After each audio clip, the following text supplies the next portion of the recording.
परम आदरणीय पूज्य श्री रमेश भाई ओझा जी, महेंद्र भाई, मंच पर उपस्थित अ, महानुभाव, सभा में उपस्थित महानुभाव, ये लोकार्पण समारोह का जब मैं शुरुआती सुन रहा था तो मुझे लगा हर भारतीय को थोड़ा बहुत गुजराती अब सीख लेना चाहिए। जैसे बड़े बड़े उद्योगपति गुजरात से ही हैं और जो बड़े बड़े नेता भी हैं गुजरात से हैं, जो देश के लिए बेहतर है कि हम सब थोड़ा गुजराती सीख जाएं। तो नीलेश, आपने हिंदी में बात किया तो थोड़ा मुझे भी अ, ताकत आ गई कि मैं हिंदी में बात कर सकूंगा।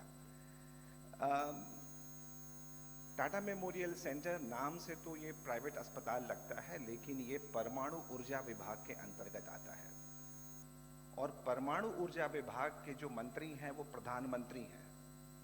तो हमारा अस्पताल का गुजरात से एक और नाता है। सो प्रधानमंत्री जी के आपने ये ध्यान दिया होगा कि उनका स्वास्थ्य के प्रति बहुत बड़ा एक रुझान है और उनकी लीडरशिप में, उनके विजन के साथ टाटा मेमोरियल सेंटर पहले सिर्फ बंबई में था और धीरे धीरे करके वो पूरे इंडिया में करीबन 10 अस्पताल कैंसर के खोल रहा है।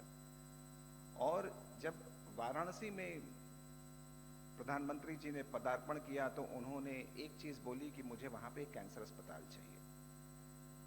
हमने वहां 12 महीने में 400 बेड का कैंसर अस्पताल बनाया और वो अस्पताल पूरे उत्तर भारत को अब सेवा दे रहा है।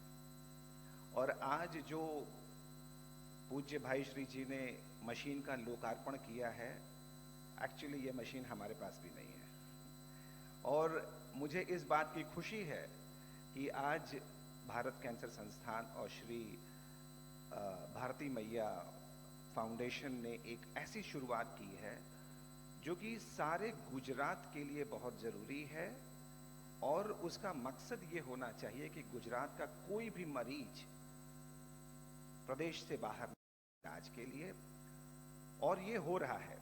जब भी मैं टाटा अस्पताल में मरीजों को देखता हूँ वहाँ तो हम करीबन 80,000 नए मरीज प्रति वर्ष देखते हैं, नए मरीज। और ये संख्या इतनी है कि जब आप टाटा अस्पताल आएंगे तो वो दादर स्टेशन से भी या हजरत निजामुद्दीन जो दिल्ली का स्टेशन है उससे भी ज़्यादा क्राउडेड है, बहुत बड़ी वेटिंग लिस्ट है। तो महेंद्र भाई, आप जो कर रहे हैं ये एक बहुत बढ़िया काम है, जिससे कि मरीजों को जो बाहर जाते हैं आउट ऑफ पॉकेट एक्सपेंडिचर बहुत होता है और इस अस्पताल से उन मरीजों को जो गरीब हैं वो तो लाभान्वित होंगे ही, और साथ में जो आपने इतनी हाई प्रेसिशन लगाई, इससे मेडिकल टूरिज्म की संभावना है, आसपास के अन्य प्रदेशों के लोग भी यहाँ पे आएंगे। अब आपका मैंने टैगलाइन पढ़ा जिसमें कि बहुत सारगर्भित है वो, सद्भावना, सेवा, और उसके बाद जो है हम किसी कॉमर्स की बात करते हैं तो वो जो कंपैशन, केयर और कॉमर्स, ये 3 सी अगर इस सीक्वेंस में रहें तो बहुत अच्छा रहेगा। तो आपने जो ये टैगलाइन बनाया ये एक्चुअली बड़ा प्रभावकारी है, खास करके युवाओं में जिसमें धैर्य की कमी है। उनको ये समझना चाहिए कि कॉमर्स तो आएगा लेकिन पहले केयर तो करो, पहले कंपैशन तो रखो, फिर उसके बाद हर चीज आपको मिलेगी जिंदगी में। लेकिन कई बार युवाओं में वो उल्टा हो जाता है, कॉमर्स पहले, अस्पताल में जब मैं इंटरव्यू लेता हूं तो पैकेज की पहले बात होती है। तो ये सब चीजें हैं। अब विषय ये है कि क्या हम कैंसर अस्पताल ही बनाते रहेंगे या कुछ और भी करेंगे। आज भारत में 10 लाख नए कैंसर के मरीज प्रति वर्ष डायग्नोज होते हैं, नए कैंसर के मरीज, और आज की तारीख में 30 लाख लोग नए और पुराने कैंसर के मरीज भारतवर्ष में रह रहे हैं। जो 10 लाख मरीज प्रतिवर्ष नए डायग्नोज होते हैं उसमें करीबन आधे यानी 5 लाख 12 महीने के अंदर मृत्यु को प्राप्त हो जाते हैं और उसका मुख्य कारण है लेट डिटेक्शन। तो हमें दो चीज़ों में काम करना है। पहले तो ये कि किसी को कैंसर हो ही ना, इसके लिए प्रयास करना है। और दूसरा, हमें समाज में काम करके अर्ली डिटेक्शन और कैसे कैंसर को शुरुआती स्टेज में पकड़ा जा सके, इसके लिए लोगों में अवेयरनेस पैदा करना है। जब तक ये दो काम हम नहीं करेंगे, कैंसर अस्पताल होने के नाते और एक सभ्य समाज होने के नाते हम अपने जो समाज के प्रति जो हमारा एक कर्तव्य है, उससे हम भटक जाएंगे। तो मैं चाहूँगा कि कोई भी कैंसर अस्पताल हो, इन दो विषयों पे अवेयरनेस और अर्ली डिटेक्शन में हमारा बहुत ही एम्फेसिस होना चाहिए।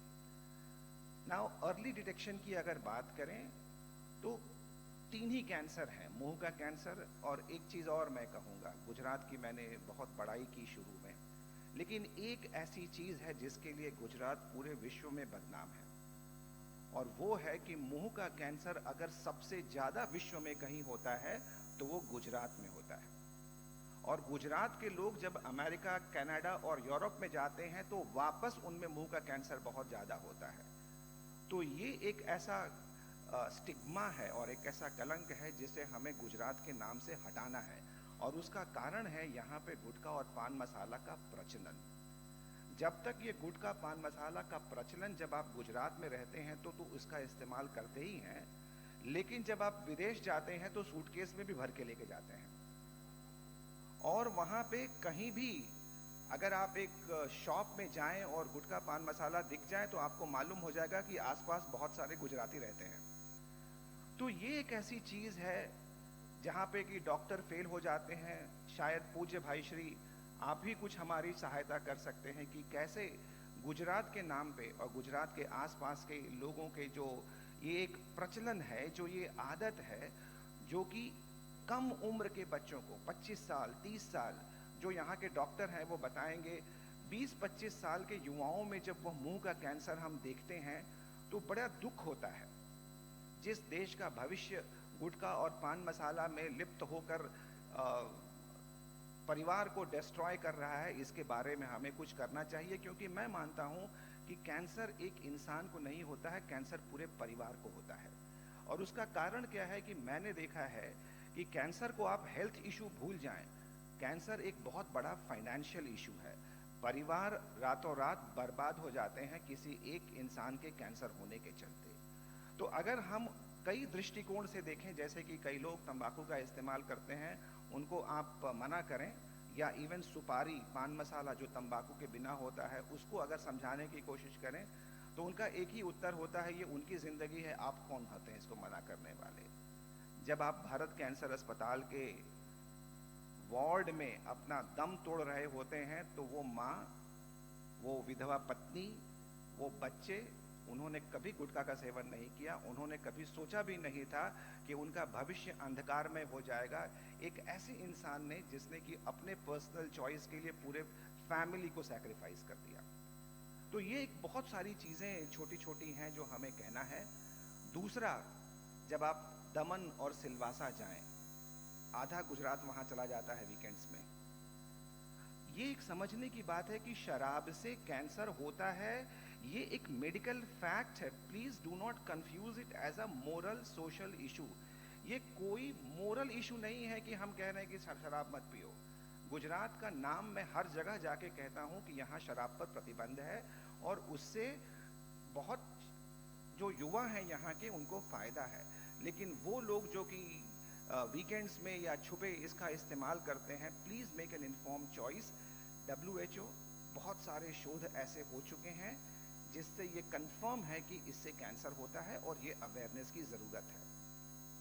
तीसरा, एक जो बहुत इम्पॉर्टेंट चीज़ है, स्वच्छता। कई लोग जो है सोचते हैं स्वच्छता भी एक ऐसा ही छोटा मोटा इशू है।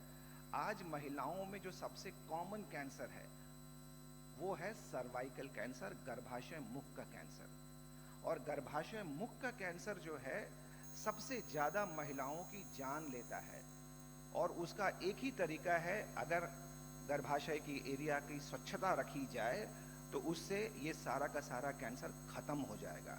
मैं न तो वैक्सीनेशन की बात कर रहा हूँ, न मैं पैप स्मीयर की बात कर रहा हूँ, मैं सिर्फ स्वच्छता की बात कर रहा हूं। उसी तरीके से मुंह का कैंसर जो सबसे कॉमन कैंसर है, मैंने आपको बताया, अगर पुरुष अपने मुंह की स्वच्छता रखें, और स्वच्छता का मतलब ही है कि वो किसी आसक्ति में न लिप्त हों, अपने मुंह की सफाई रखें। अगर इतनी सारी छोटी चीजें, मुंह की स्वच्छता और गर्भाशय की स्वच्छता के ऊपर अगर हम एक कैंपेन चला सकें, लोगों में जागरूकता कर सकें, दो मुख्य कैंसर, एक महिलाओं की और एक पुरुषों का, उसके ऊपर जो है हम कंट्रोल कर सकते हैं। तो अंत में मैं इतना ही कहना चाहूँगा कि कैंसर तो होता रहेगा, लेकिन आप सब अगर श्री भारती मैया फाउंडेशन, निराली कैंसर हॉस्पिटल या एक जागरूक समाज होने के नाते जब आप यहाँ से बाहर निकलें तो अपने आसपास के लोगों में ये जो प्रवृत्ति है जिसके चलते कैंसर और अन्य चीज़ों को जो है बढ़ावा मिल रहा है, उसमें आप अपना योगदान करें जिससे समाज में फ़ायदा हो। अंत में मैं इसी को कह के अंत करना चाहूँगा कि महेंद्र भाई, अस्पताल बनाना बहुत आसान है, हमने भी 10 अस्पताल बनाए, लेकिन अस्पताल चलाना बहुत मुश्किल होता है। और उसके लिए मैं डॉक्टरों से और जितने भी कर्मचारियों हैं उनसे यही कहूँगा कि यही एक ऐसा पेशा है जिसमें आपको सैलरी तो मिलती ही है, सैलरी के अलावा आपको सेवा का मौका मिलता है। आपको एक ऐसा मौका मिलता है कि नारायण जो है वो तो हमने कभी देखा नहीं, लेकिन नर रूप में जो नारायण है उसकी आप सेवा करेंगे तो उसको अगले जन्म में आपका फायदा होगा। हर गुजराती एक इन्वेस्टमेंट के रूप में सोचता है। तो मैं हमेशा कहता हूं कि आपका ये जो नोट है, ये जो बैंक बैलेंस है, ये कहीं काम नहीं आएगा। काम आता है कार्मिक करेंसी। आपके जो कर्म है वही आपकी वो करेंसी है जो चित्रगुप्त के दरबार में आपको शायद कुछ फायदा देगा, बाकी कुछ सब यहीं रह जाएगा। धन्यवाद। और मैं वापस आप लोगों को कहना चाहूँगा कि भारती मेमोरियल अस्पताल, भारती मेमोरियल फाउंडेशन को टाटा मेमोरियल सेंटर से जो भी आपको सहायता चाहिए हम देने को तैयार हैं।